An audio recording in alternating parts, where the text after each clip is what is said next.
बालिन साना तपाईँहरूले केन्द्रीय सदस्य बनाउनु भएको छ, यो अवसरमा यो बाहेक 26 जना चाहिँ बनाउनु भएको छ, के भन्नुहुन्छ यो अवसरमा भन्नुहोस् न। एउटा कुरा उहाँ वरिष्ठ नेता पनि हुनुभएको हो। पार्टीलाई हामीले विशाल बनाएका छौँ। पार्टीका रूपमा रासोपा पहिलो क्रममा गएको छ र मुलुकको आवश्यकता अनुसार नयाँ शक्तिहरू एक ठाउँमा आउनुपर्ने कुरामा हामी लामो समयदेखि कुराकानी गर्दै आएका थियौँ। तपाईँ सञ्चारकर्मीहरूलाई पनि थाहा छ। त्यसै अन्तर्गत यसलाई चाहिँ निरन्तरता दिने क्रममा हामी प्रतिबद्ध भएर आफ्नो प्रतिबद्धताप्रति कायम रहेर यसलाई अगाडि बढाएका छौँ। मलाई विश्वास छ यसले एउटा नयाँ बाटोमा लिएर जान्छ। यो मुलुकलाई निकास दिने क्रममा हामीले पार्टीबाट यो क्रमलाई सुरुवात गरेका छौँ। यो प्रक्रिया नै हो। आजदेखि औपचारिक रूपमा भागबण्डा सुरु भयो रासोपामा भन्ने प्रश्नहरू उठ्न थालेका छन्, यसलाई कसरी खण्डन गर्नुहुन्छ? भर्खरै सुनेको प्रश्नकै खण्डन गरेर प्रश्न उठेको मलाई थाहा छैन, थाहा पाएपछि भन्नुलाई। अनि भागबण्डा त भयो नि त, आज यो टिमबाट यो भयो भन्ने कुरा त आयो नि। त्यसलाई भागबण्डा भनिँदैन, जिम्मेवारी बाँडफाँड भनिन्छ। हामीले जिम्मेवारी बाँडफाँड गरेका छौँ। भागबण्डा सबै केन्द्रीय सदस्य हुनुभएको छ, छैन भएको छैन। अब औपचारिक रूपमा बालेन्द्र शाहलाई यो पार्टी कार्यालयमा कहिले स्वागत गर्नुहुन्छ? के छ कुरा? सल्लाह गर्छौँ नि, चाँडै देख्नुहुन्छ। हस्, धन्यवाद। गठबन्धन पक्षधर चाहिँ हामी एक भयौँ भनेर प्रचण्डजी, देउवाजी र ओलीजी आज एक भएको सन्देश चाहिँ मिडियामा आएको छ। गठबन्धन पक्षधर भन्नुभएको छ। मुलुकमा गठबन्धन पक्षधर उहाँहरू 3 जना मात्रै हो अथवा के हो? होइन, उहाँको 2 तिहाई भएर होइन अस्ति भर्खरै। उहाँहरूले अब धेरै भयो भने 2 तिहाई होइन, एकदमै ठुलो जादु भयो भने 2 तिहाई ल्याउने होइन त। अनि 2 तिहाईको सरकार अस्ति भर्खरै के भयो त हामीले देखा होइन र? हेलिकप्टर त मैले भनिरहनु परेन नि त। त्यस कारणले त्यो उहाँलाई हेरिसकेको छ। तर पनि अरू राजनीतिक दलको योजना उहाँहरूको विचार हो, उहाँहरूको तयारी होला। उहाँहरूलाई मेरो शुभकामना छ। हामी हाम्रो तयारीमा छौँ, उहाँहरूलाई मेरो शुभकामना छ। तर उहाँहरूलाई चाहिँ हामीले चाहिँ देखेको हो, यति मात्र भन्न चाहन्छु। मेरो कुनै उहाँहरूसँग टिका टिप्पणी होइन कि हामीले उहाँहरूको 2 तिहाईको सरकार आनन्दले देखेको अस्ति भर्खरै देखायो। हस्, यति नै भने। हस्, धन्यवाद। वैकल्पिक राजनीतिको नेतृत्व गरिरहेको छ। आजको यो ऐतिहासिक दिन त्यसको कोसेढुङ्गा साबित हुनेछ। हामीले आज नयाँ साथीहरूलाई स्वागत गरेका छौँ, जो काठमाडौँका पूर्व मेयर बालेन्द्र शाह, जो आज रासोपा नेता हुनुहुन्छ, हाम्रो प्रधानमन्त्री पदको निर्विरोध निर्विकल्प उम्मेदवार हुनुहुन्छ। उहाँको तर्फबाट आउनुभएका साथीहरू हुनुहुन्थ्यो। यसै गरी विवेकशील साझाबाट आउनुभएका साथीहरू, उहाँहरूलाई केन्द्रीय समितिमा स्वागत गर्न पाउँदा गर्वले यो छाती यति चौडा भएको छ कि वर्णन गर्ने कुनै शब्द छैन। तपाईँहरूले नयाँ ल्याउनेलाई अवसर दिँदै गर्दा पार्टीभित्र भएका माथि अन्याय भयो। त्यसमाथि पनि रमेश प्रसाईलाई त प्राइमेरी इलेक्सनमा पनि जे भएको थियो तर बन्द सूचीमा त अन्याय भयो भनेर विभिन्न प्रश्न उठिरहेका छन् नि। जुन पार्टीको सभापति नै सबभन्दा बढी भ्रष्टाचारीहरूद्वारा अन्यायमा परेको छ, त्यो पार्टीमा कसैमाथि अन्याय कसरी हुन सक्छ सर? मेरो पार्टी हो, कुनै हालतमा अन्याय हुँदैन, कसैमाथि हुँदैन। कहिलेकाहीँ त्यो काम गर्दा गर्दै त्यो हामी चाहिँ के गर्छौँ भने त्यो तिलको पहाड बनाइदिन्छौँ क्या। काम गर्दा गर्दै कहिलेकाहीँ हतारमा केही प्राविधिक त्रुटिहरू भएका हुन सक्छन्। सच्याइन्छ, पार्टीले भनेको छ, पार्टी मेरो हो। नेपालवाद जिन्दाबाद। नेपालवाद जिन्दाबाद। स्वागत गरेँ। रन्जुजी, के छ आज बडा अबको मुभमेन्ट कसरी अगाडि बढ्छ? के गर्नु छ? तपाईँ त समानुपातिकमा हुनुहुन्छ होइन, प्रत्यक्षको बाँकी नै छ। कसरी अब मुभमेन्टहरू अगाडि बढ्दैछ? आज समानुपातिक र प्रत्यक्षको भन्दा पनि मुख्य गरी रासोपाको केन्द्रीय समितिमा चाहिँ धेरै नयाँ सशक्त व्यक्तिहरू थपिनु भएको छ। यसले चाहिँ रासोपाको पिलरलाई अझ स्ट्रङ बनाउँछ र हाम्रो आगामी निर्वाचनको हरेक क्याम्पेन्सहरूलाई चाहिँ यसले बुस्ट गर्ने काम गरेको छ। जो अनुहारहरू हामीले जेनजी आन्दोलनदेखि देखिरहेका थियौँ र जो चाहिँ यो वैकल्पिक शक्तिहरूलाई एकता गर्नुपर्छ भनेर ब्याकग्राउन्डमा काम गरिरहनु भएको थियो, ती मध्ये धेरै व्यक्तिहरू आज हामीसँगै हुनुहुन्छ भने पछाडि अब चाहिँ यो फोर्स चाहिँ कसैले पनि बिट गर्न नसक्ने खालको फोर्स बन्दैछ। त्यसलाई नै निरन्तरता दिनुपर्छ। प्रचण्डजी, देउवाजी र ओलीजी मिल्ने सङ्केत आइसक्यो। गणतन्त्र पक्षधर एक ठाउँमा भन्नुभयो, यसले कतिको च्यालेन्ज बढायो तपाईँहरूलाई? उहाँहरू त नमिलिकन केही पनि नतिजा हासिलै गर्न नसक्ने पोइन्टमा पुगिसक्नु भएको थियो। खासमा त्यस्तो चिचिपापा उहाँहरूले सधैँ निर्वाचनमा बेची नै रहनु भएको छ। यसपालि चाहिँ मतदाताहरूले त्यस्तो चिचिपापा नकिनिदिनु होला। त्यो एउटा ठुलो ढोङ हो, धोका हो, जुन बारम्बार निर्वाचन अगाडि उहाँहरूले देखाइ नै रहनुहुन्छ। पहिला पनि देखाउनु भयो, यसपालि नै देखाउँदै हुनुहुन्छ। त्यस कारणले ए ल हो भन्नु, उहाँहरूले बोलाउनु भयो भने जानु, ताली बजाइदिनु, खानिदिनुहुन्छ, खाइदिनु, जिन्सी सामान पैसा दिनुहुन्छ त्यो पनि लिइदिनु, भोट नदिनु। अब के छ बालेन शाह कुलमानजीहरू चाहिँ कहिले आउने त अब घन्टीघरमा भोलि नै एकताको कार्यक्रम भन्ने घोषणा भएको छ होइन त्यस कारणले त्यो पनि होला। अर्को चाहिँ उहाँहरू आफै कार्यभार पनि सम्हालिरहनु भएको भएर आउनै पर्छ ल आउनुहोस् भन्दा पनि उहाँहरूले अब हामी आइसक्यौँ भनेर एउटा मेसेज दिइसक्नुभयो। त्यस कारणले आफ्नो कार्यभार पनि सम्हाल्दै हुनुहुन्छ। यहाँ पनि छिट्टै कुनै दिन त प्रवेश अभियसली होला। हस् thank you Ranjan thank you. राष्ट्रिय स्वतन्त्र पार्टी पछिल्लो समयमा सबै एउटा वैकल्पिक स्तरको राजनीति गर्ने साथीहरूलाई जोड्नुपर्छ भन्ने अभियानमै थियो। त्यस अन्तर्गत अहिले तपाईँहरू देखि नै रहनु भएको छ सबै साथीहरू जोडिएर आइपुग्नु भएको छ। जसले राजनीतिमा चासो राख्नुहुन्छ र मूलधारको राजनीतिमा हिजोदेखि अब स्थान पाइएन भनेर बाहिरबाट खबरदारी गरिराख्नु भएको थियो। उहाँहरूले अब मूलधारमा आउनको लागि चाहिँ राष्ट्रिय स्वतन्त्र पार्टीको प्लेटफर्मलाई प्रयोग गर्न सक्नुहुन्छ भन्ने हेतुले नै हामीले सबैलाई बोलाइरहेका थियौँ, जोडिरहेका थियौँ। उहाँहरू आउनु पनि भयो। यो सबैको लागि खुसीकै कुरा हो जस्तो मलाई लाग्छ। जस्तो नि शोभिताज्यू अहिले प्रचण्डजी ओलीजी र देउबाजीले चाहिँ गणतन्त्र पक्षधर एक हुने भनेर लगभग गठबन्धन गर्ने जस्तो स्थिति देखिएको छ। त्यसले राष्ट्रिय स्वतन्त्र पार्टीलाई आगामी निर्वाचनमा कतिको चुनौती बढ्ला या नबढ्ला? गणतन्त्र पक्षधर त राष्ट्रिय स्वतन्त्र पार्टी पनि त गणतन्त्रमै विश्वास राख्ने पार्टी हो। त्यही भएर उहाँहरूले अब पुरानो भर्सेस नयाँ भन्नुहुन्छ भनेदेखि त्यो एउटा कुरा होला होइन। तर अन्यथा राजनीतिक एजेन्डाका हिसाबमा राष्ट्रिय स्वतन्त्र पार्टी आफ्नो विचारका हिसाबमा एकदम स्पष्ट छ। गणतान्त्रिक व्यवस्था नै हो राष्ट्रिय स्वतन्त्र पार्टीले अँगालेको हिजोको व्यवस्था। हाम्रो पार्टीको विचार सिद्धान्त सबै त्यसैमा आधारित रहेको छ।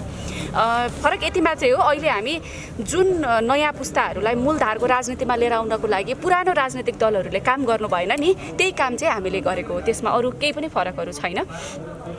अब वैकल्पिक तवरबाट जसले चाहिँ नेपालमा आवाजहरू उठाइरहनु भएको थियो, लोकतान्त्रिक मूल्य मान्यतामा रहेर खबरदारीहरू गरिरहनु भएको थियो, सबै साथीहरूले चाहिँ अब मूलधारको राजनीतिबाटै प्रश्न गर्ने ठाउँ चाहिँ बनेको छ। जस्तो नि शोभिता गौतमज्यूको बारेमा एउटा कतिको सामाजिक सञ्जालहरू हेरिरहनु भएको छ, एउटा चर्चा छ, त्यो पनि प्रश्न पारिदिनुहुन्छ कि भन्ने आग्रह गरे। शोभिता गौतमलाई काठमाडौँ निर्वाचन क्षेत्रमा 2 का जनताले मत दिएर विजय बनाए। अब शोभिता गौतमले चाहिँ काठमाडौँको 2 नम्बर क्षेत्र छोड्छन् रे भन्ने खालको पनि हल्ला छ, प्रचार छ। यसमा तपाईँको धारणा के छ? साँच्चै छोड्न लाग्नु भएको हो? त्यस्तो होइन। अब यो यस्तो रहेछ कि पछिल्लो समय अब सामाजिक सञ्जालमा चुनाव आउँदै गर्दाखेरि चाहिँ नि यो चुनावको गरमागर्मी सबैलाई लाग्दो रहेछ। कसलाई कहाँ के पोस्ट राख्दाखेरि उपयुक्त हुन्छ त्यही प्रकृतिका पोस्टहरू राख्ने, अनि त्यसको बारेमा यसो भइदियो हुन्थ्यो अथवा यसो नभइदियो हुन्थ्यो भन्ने अड्कलबाजीहरू हुने यो सामान्य प्रक्रिया हो जस्तो मलाई लाग्छ चुनावमा। अब काठमाडौँ क्षेत्र नम्बर 2 बाटै म निर्वाचित भएको हो। मैले काठमाडौँ क्षेत्र नम्बर 2 बाहेक अरू मैले केही पनि सोचेको छैन। अब पार्टीको हामी भर्खरै मात्रै समानुपातिको सूची हामीले टुङ्ग्याएको छौँ। अब प्रत्यक्ष निर्वाचनको लागि अब चर्चा हुन्छ।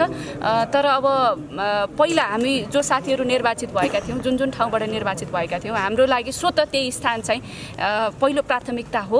त्यसमा पार्टीको अन्यथा रणनीति केही भयो भनेदेखि त्यसको अवस्थामा अन्तिम अवस्थामा के हुने भन्ने कुराहरू मात्रै हो। नभएदेखि मैले काठमाडौँ क्षेत्र नम्बर 2 भन्दा बाहेक मैले अरू केही पनि कुरा सोचेको छैन।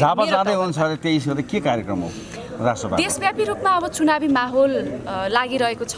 त्यसमा हामी एउटा व्यक्ति जित्ने कुरा होइन, समग्रमा अहिले नयाँ पुस्ताहरू राजनीतिमा आउनुपर्छ, मूलधारमा आउनुपर्छ भन्ने जुन एउटा चाहिँ लहर चलिरहेको छ, त्यो लहरलाई चाहिँ यथार्थमा बदल्न पनि हामीले देशव्यापी रूपमा चुनावी माहौल को कार्यक्रमहरू गरिरहेका छौँ। त्यसै सन्दर्भमा अब झापा लगभग पछिल्लो समय अब मेरो आजसम्म त परीक्षै थियो, लगभग म 2 हप्ता जति मेरो परीक्षामा व्यस्त भएँ। मेरो एलएलएम सेकेन्ड इयरको इक्जाम थियो, आज सकेँ। अब भोलि आज केन्द्रीय समितिको बैठक भयो, भोलिबाट म झापा लगायत अब त्यसरी हुँदै हुँदै पूर्वबाट हुँदै हुँदै यता पश्चिमतिर आउने मेरो जे कार्यक्रमको तय गरेको छु मैले। हस् थ्याङ्क यू। धन्यवाद।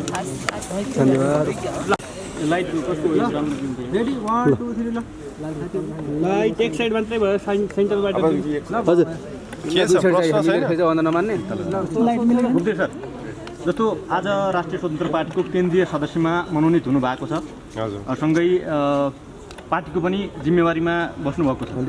तपाईँ एउटा छुट्टै उसबाट अहिलेसम्म राजनीतिक रूपमा तपाईँ सक्रिय हुनुहुन्न थियो, एक्कासी राष्ट्रमा आएर यो कसरी लिइरहनु भएको छ? यहाँहरूलाई म अवगत गराउँ। म 2071 सालमा चाहिँ विवेकशील नेपाली मार्फत चाहिँ वैकल्पिक राजनीतिमा चाहिँ सुरुवाती दिनमादेखि नै आबद्ध थिएँ। त्यही क्रममा चाहिँ विवेकशीलदेखि विवेकशील साझाको जुन यो त्यो क्रमबद्ध रूपमा चाहिँ हामीले केही प्रयासहरू गऱ्यौँ वैकल्पिक राजनीतिलाई स्थापित गर्ने। अनि त्यो क्रममा चाहिँ म महानगरपालिकाका प्रमुखज्यूसँग जोडिन पुगेँ र त्यो तत्समयमा यो 3 वर्ष चाहिँ उहाँसँग काम गरिसकेपछि भनेको म चाहिँ यो 10 वर्षभन्दा धेरै चाहिँ वैकल्पिक राजनीतिमा चाहिँ संलग्न छु र त्यो वैकल्पिक राजनीतिलाई चाहिँ आज हामीले मूलधारको राजनीतिमा चाहिँ परिवर्तन गर्न सकेका छौँ र यसमा चाहिँ म पुनः जोडिन पाउँदा खुसी छु। जस्तो तपाईँको विभिन्न कुराहरू आइरहेछन् राष्ट्रबाट, अब तपाईँ निर्वाचनमा होमिने, उम्मेदवारी दिने, कुन ठाउँबाट उम्मेदवारी दिनुहुन्छ के छ तपाईँको अगाडि? हिजोको दिनसम्म चाहिँ म वार्ता समितिको सदस्यको रूपमा यहाँले बुझिदिनु भएको थियो भने म आज चाहिँ पार्टीको केन्द्रीय सदस्य छु। अब थप जिम्मेवारी थप्ने विषय पार्टीको हो, त्यो चाहिँ भोलिका दिनमा पार्टीमा चाहिँ के जिम्मेवारीहरू थपिँदैछ।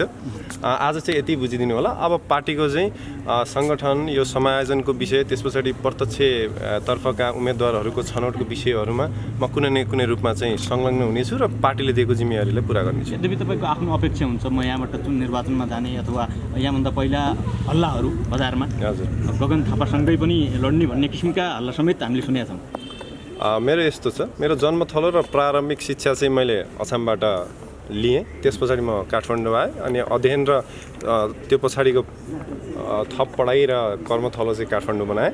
अनि बस्ने चाहिँ भङ्गाल हो, त्यही भएर काठमाडौँ 4को चर्चा होला। अब जन्मेको र प्रारम्भिक शिक्षा अछाममा चाहिँ प्राप्त गरेको र यो देशै बुझेको, अब 60वटा भन्दा धेरै जिल्ला चाहिँ भ्रमण गरेको, अब सबै भूगोलको एक हिसाबको, अब सामाजिक बनोट, भूगोल, आर्थिक, अब यो सबै विषयवस्तुमा जानकारी भए भएर अब दुवै क्षेत्रमा चाहिँ अब त्यो साथीहरूले देख्नु भयो होला म धेरै जोडिएको भएर।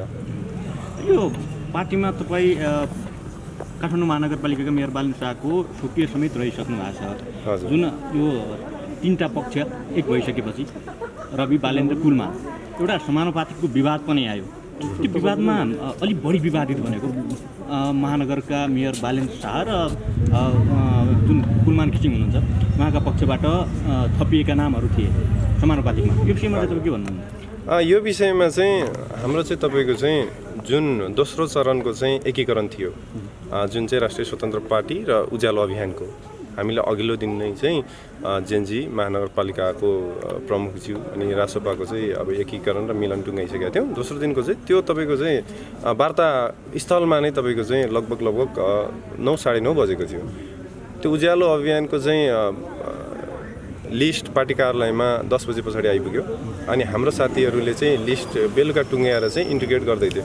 3टा इन्ट्रिग्रेट गर्ने क्रममा चाहिँ अब त्यो क्रम सङ्ख्या नमिल्ने, त्यस पछाडि जिल्ला नमिल्ने जस्ता यावत समस्याहरू आए।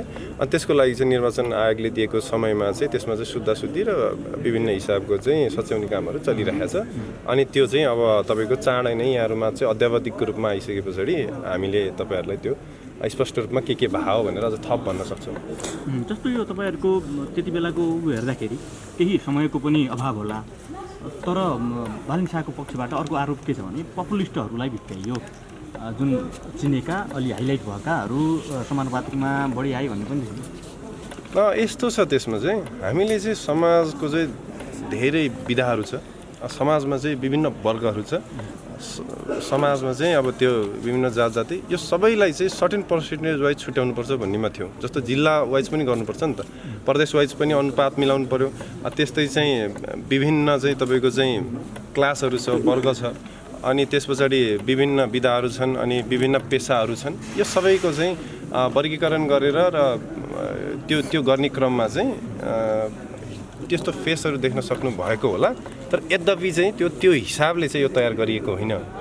एउटा अन्तिम प्रश्न गरेँ मैले, जो पार्टीमा बालेन्द्र शाह साधारण सदस्यका रूपमा मात्रै भित्रिने भन्ने कुरा थियो, आज केन्द्रीय सदस्यमा उहाँको नाम पनि देखियो। यो बुझाइमा गलत हो। उहाँलाई चाहिँ पार्टी र वार्ता समितिको र हाम्रो सभापतिज्यूको चाहिँ प्रस्तावमा चाहिँ संसदीय दलको नेता चाहिँ दोस्रो वरियतामा हुनुपर्छ भनेर चाहिँ हामीले सुझाव दिया हो, तर उहाँ आमन्त्रित सदस्य मात्रै हो। उहाँ चाहिँ उहाँको भोटिङ राइट चाहिँ केन्द्रीय समितिमा र सचिवालयमा हुँदैन। उहाँ चाहिँ नितान्त पार्टीको चाहिँ एउटा सदस्यको रूपमा मात्र रहनुहुनेछ र पार्टीको चाहिँ आगामी निर्वाचनको चाहिँ आसन्न निर्वाचनको चाहिँ संसदीय दलका प्रधानमन्त्रीको चाहिँ उम्मेदवार हो। अब यहाँ चाहिँ कहिले आउनुहुन्छ बालेन्द्र शाह यो पार्टी कार्यालयमा? यहाँ चाँडै नै आउनुहुन्छ उहाँ, यति नै भने। जस्तै राजसभाको लागि लागि चाहिँ सक्रिय भएर चुनावको उसमा चाहिँ सक्रिय हुनुहुन्छ बालेन साहब? एकदमै उहाँले चाहिँ अब केही प्राविधिक विषय महानगरमा टुङ्ग्याउन बाँकी छ, त्यो टुङ्ग्याउने बित्तिकै चाहिँ उहाँ चाहिँ देशव्यापी रूपमा चाहिँ हिँड्नुहुन्छ। जसरी रवि लामिछाने हुन्छ नि राजसभाले भोट दिनुपर्छ भन्ने तरिकाले गाउँ गाउँ हिँड्नुहुन्छ पनि? एकदमै कहाँ आउने भन्नुहोस् न। आउने होइन, जानु पर्यो। होइन, तपाईँले बोलाउनु पर्यो। नेपालभरि सबैतिर जानुहुन्छ, यो एकदम स्पष्ट पार्छ। अनि झापा 5 मा लड्ने कुरा के हो? यसमा पार्टीले निर्णय गरे पछाडि हामी भन्ने छौँ। Thank you.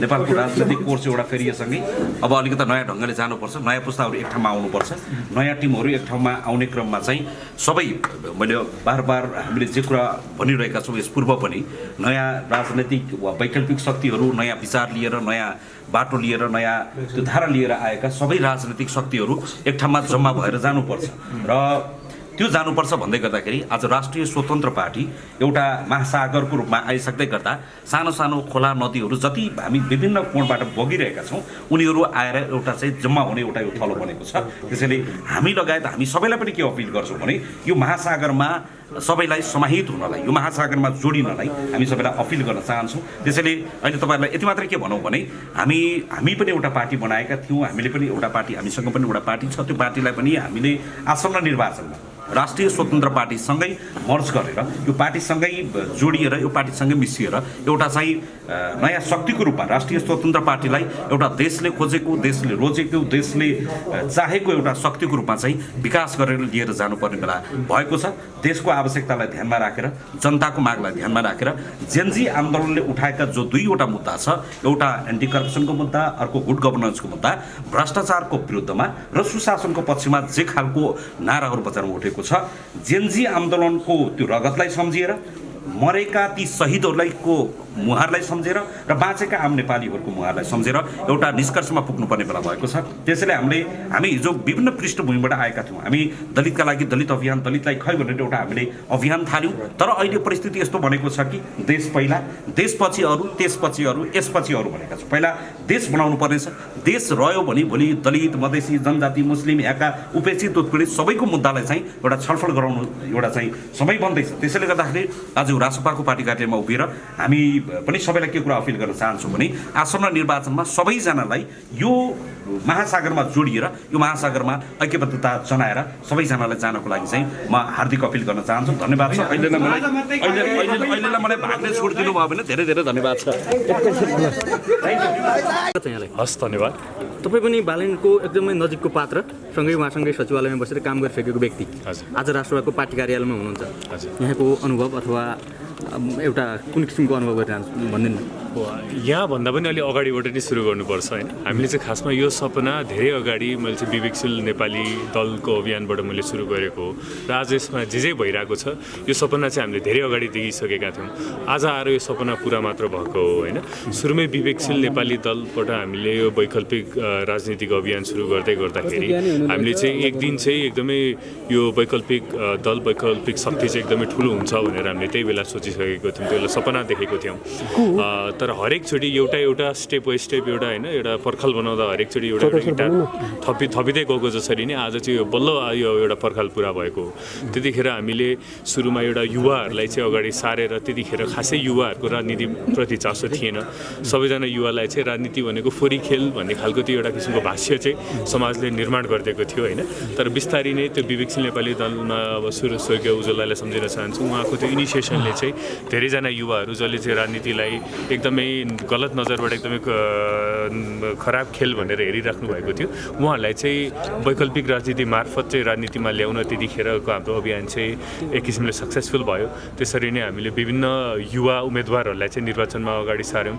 रन्जुजी हुँदै उहाँले मेयरको लागि उम्मेदवारी दिँदै गर्दाखेरि एउटा काठमाडौँले होइन वैकल्पिक अथवा स्वतन्त्र उम्मेदवारहरूले पनि एउटा राम्रो सम्भावना बोक्न सक्दो रहेछन्, उनीहरू पनि निर्वाचित हुन सक्दो रहेछन् भनेर रन्जुजीको उम्मेदवारीले देखायो। त्यसको 5 वर्षपछि अब बालनजी उम्मेदवारी दिँदै गर्दाखेरि हामीले चाहिँ अगाडि 5 वर्ष अगाडि रन्जुजीले जुन निर्वाचित हुन सक्नु भएन तर एकदमै राम्रो एउटा सम्भावना देखाउनु भयो त्यो सम्भावनालाई साकार गर्नको लागि चाहिँ हामी बालनजीलाई जिताउन भनेर हामी लाग्यौँ र उहाँले निर्वाचित पनि हुनुभयो निर्वाचित भइसकेपछि उहाँले अगाडिदेखि हामीले भनेको जसरी शिक्षा स्वास्थ्यलाई जहिले पनि प्राथमिकतामा राख्नुपर्छ भन्ने चाहिँ हाम्रो अगाडिदेखिकै कुरा थियो मेयरजी आउँदै गर्दाखेरि उहाँले सुरुदेखि नै शिक्षा स्वास्थ्यलाई जहिले पनि महत्त्व दिएर राख्नुभयो त्यसैले गर्दा हामीले शिक्षामा धेरै काम गर्न सक्यौँ काठमाडौँ महानगरमा तपाईँले अहिले हामीसँग लगभग 90वटा ती विद्यालय छ त 90वटा विद्यालयमा तपाईँले हेर्नुहुन्छ भने हामीले हरेक विद्यालयमा 3 वर्ष अगाडि र अहिलेको स्थिति हेर्ने हो भने हरेक विद्यालयमा नतिजा पनि सुधार भएको छ शिक्षकहरूको क्षमता अभिवृद्धि भएको छ हामीले इन्फ्रास्ट्रक्चरदेखि लिएर अहिले तपाईँले हेर्नुहुन्छ भने काठमाडौँ महानगरपालिकाको 1-2वटा मात्र स्कुल होइन 1-2वटा स्कुल त जहिले पनि राम्रो थियो हरेक स्कुलमा जानुहुन्छ भने हरेक स्कुलको हरेक कक्षामा अलमोस्टमा 1-2वटा नगर्ने सबैमा छैन होला 80-90% क्लासरुममा चाहिँ स्मार्ट टिभी पाउनुहुन्छ स्मार्ट बोर्ड पाउनुहुन्छ बालेन्द्र शाहसँगै तपाईँले शिक्षा शाखामा रहेर धेरैवटा काम गर्नुभएको छ त्यो एकदमै स्वागत योग्य छ र अहिले चाहिँ राजनीतिक रूपमा कुरा गरिरहँदाखेरि तपाईँ मेयर बालेन्द्रसँग नजिकै बसेर काम पनि गर्नुभएको छ सहकारी गर्नुभएको छ यो पछिल्लो समय एउटा विवाद के आयो भने यो जुन उहाँको तर्फबाट पठाइएका समानुपातिकमा नामहरू थियो त्यसमा विवाद आइसकेपछि मेयर बालेन्द्र शाहको टिम अलिकति कमजोर हो कि बाहिरी रूपमा समाज बुझिया छैन कि भन्ने एउटा आरोप आयो क्या यस्तो त्यो समानुपातिक सूची बनाउँदै गर्दाखेरि सबै क्षेत्रको प्रतिनिधित्व हुने गरी त्यो बनाइराखिएको थियो त्यसमा कुनै विवादित नाम आएको छैन त्यो नाम पछि सचाउन सक्यो सजाइएको पनि छ बनाउँदै गर्दाखेरि कस्तो भयो भने अन्तिम हामीसँग धेरै समय पनि थिएन होइन धेरै समय नभएको हुनाले अन्तिम दिनहरूमा बल्ल त्यो समानुपातिक सूची बनाउन थालिएको थियो त्यसमा पनि हामीले चाहिँ लगभग सबै क्षेत्रबाट प्रतिनिधित्व हुने गरी त्यो नाम बनाउँदै गर्दाखेरि कुनै नाम विवादित छ भने पछि त्यो नाम हटाइएको पनि थियो तर त्यो चाहिँ एउटा इमान्दार प्रयास गर्दा गर्दै हामीले सकेसम्म सबै क्षेत्रबाट समेट्यौँ भनेर हामी त्यो बनाउँदाखेरि इमान्दार प्रयास हुँदाहुँदै कुनै नाम विवादित निस्कियो होला त्यसलाई चाहिँ हामीले सचाइसक्यौँ पक्कै पनि तपाईँ अब सक्रिय रूपमा राजनीतिमा लाग्नुभएको हो कि के छ अब सक्रिय रूपमा राजनीति अब एउटा राष्ट्रिय पार्टीको केन्द्रीय समिति सदस्य भनेर आउँदै गर्दाखेरि पक्कै पनि अबको निर्वाचनमा कताबाट हुनुहुन्छ अबको निर्वाचनमा अहिलेसम्म पार्टीको कसैको पनि आधिकारिक उम्मेदवारी कहीँबाट पनि आइसकेको छैन हामी सबैको आकाङ्क्षा होला अब पार्टीबाट सबै कुरा मिलेको खण्डमा कुनै न कुनै ठाउँबाट आउने चाहना चाहिँ छ चुनौती के छ भन्दा सुदूर जस्तो ठाउँबाट प्रतिनिधित्व गरेको छु पहिलो चुनौती त्यहाँ धेरै आशा बोकेका छन् सुदूरका नागरिकहरूले त्यो आशालाई म जस्तो बच्चा उमेरको एउटा युवाले सक्छु कि सक्दिनँ भन्ने कुरो पहिलो प्राथमिकताको रूपमा हुन्छ दोस्रो कुरो सुदूरमा धेरै समस्याहरू छ सुदूरपश्चिम जस्तो ठाउँबाट काठमाडौँमा पहिलो कुरो काठमाडौँका धेरै युवाहरू अहिले धेरै चिजहरूले अस्तव्यस्त छन् होइन त्यो भएको भएर म एकदम चुनौती लिन्छु यसलाई बधाईभन्दा पनि चुनौती लिन्छु र आगामी दिनमा म जसरी पत्रकारिताबाट झाडु अभियान सफाई अभियानमा थियो अब राजनीतिमा पनि फेरि राजनीतिबाट म सफाई अभियानमै लाग्छु चाहे त्यो सफाई राजनीतिको किन्न होस् सडकको किन्न होस् जस्तो राष्ट्रिय स्वतन्त्र पार्टीमा आज विभिन्न तपाईँका बाहिरी रूपमा हेर्दाखेरि पक्षबाट नै केन्द्रीय सदस्य लगायत अन्य पदाधिकारीहरू थपिएको छ यसले पार्टीभित्र गुट बनाउने अथवा पक्ष बाँडफाँड गर्ने पक्ष भन्दा पनि एकचोटि रविदालाई सोध्नु होला मेरो नाम लिएर केपी खनाललाई कहिले चिन्नुभएको कसरी चिन्नुभएको भनेर आजभन्दा 7-8 वर्ष अगाडि रविलामिज्यू मेरो लम्कीजोया नगरपालिकाको मन्दिरको पूजनमा आउनुभएको थियो र त्यहाँ मेरो सामाजिक कामलाई सपोर्ट गर्नुभएको थियो र त्यहाँ मैले उहाँले भन्नुभएको थियो हामी कुनै दिन साथमा हुनेछौँ भनेर त्यसैले यो गुटको लागि आज मैले केन्द्रीय सदस्य लिएको होइन म रविदाईलाई पनि उत्तिकै मान्छु जति बालेन्द्रलाई मान्छु जति मान्छु त्यसैले यसमा मलाई केही डिफ्रेन्ट लाग्दैन सबै एक हौँ एउटै चिन्ह हो घन्टी एउटै स्वर हो राष्ट्रिय स्वतन्त्र पार्टी जस्तो अबको निर्वाचनको अपेक्षा के गर्नु भएको छ देशका ठुला शक्तिहरू भनेकाहरू एक ठाउँ जोडिए अहिले नयाँ मलाई त जनताले अपेक्षा गरिएको उमेर पाकेको हुनुहुन्छ शक्ति हुनुहुन्न उहाँहरू उमेरले पाकेको हुनुहुन्छ उहाँहरू अङ्कल बुवा बराबरको हुनुहुन्छ हामी छोराछोरी उमेरका छौँ अब छोराछोरीको समय आएको छ उहाँहरूको उमेर भयो अब छोराछोरीको समय आएको छ उहाँहरूलाई केही भन्न चाहदिनँ अङ्कल बुवा उमेरका हुनुहुन्छ उहाँहरू शक्ति होइन उहाँहरू एउटा आदर्श जुन चाहिँ हामीलाई चाहिँ अब बाटो देखाउनुहुन्छ उहाँहरूले जुन निर्वाचन क्षेत्रमा राजसभा घन्टी लिएर जान्छ अब पुरानो शक्तिले हामीलाई बाटो दिन्छ बालेन्द्र शाह र बिलामचन्द्र कुलमानहरू मिलिरहँदा उहाँहरू जुन एमालेका काङ्ग्रेसहरू अरू जुन नेकपा मिलेका छन् तिनीहरू एक ठाउँ आएर तपाईँहरूलाई हराउने उहाँले बाटो देखाउने हो हामीलाई। अङ्कल बुवा बराबरको उमेरको हुनुहुन्छ उहाँहरू। अब युवा पुस्ता जागिसकेको छ, उहाँहरूले बाटो दिनुहुन्छ। किनभने युवा एकदम जागिसक्यो, बुढापाकाहरूलाई पनि एकदम आशा घन्टीमै छ, उहाँहरूले बाटो दिनुहुन्छ। अङ्कल उमेरको हुनुहुन्छ, धेरै त के बोल्न छ। अन्तिम उम्मेदवारी कुन ठाउँबाट हो त? उम्मेदवारी अब समयले बताउला, हजुरहरूले बताउला, समयले बताउँछ।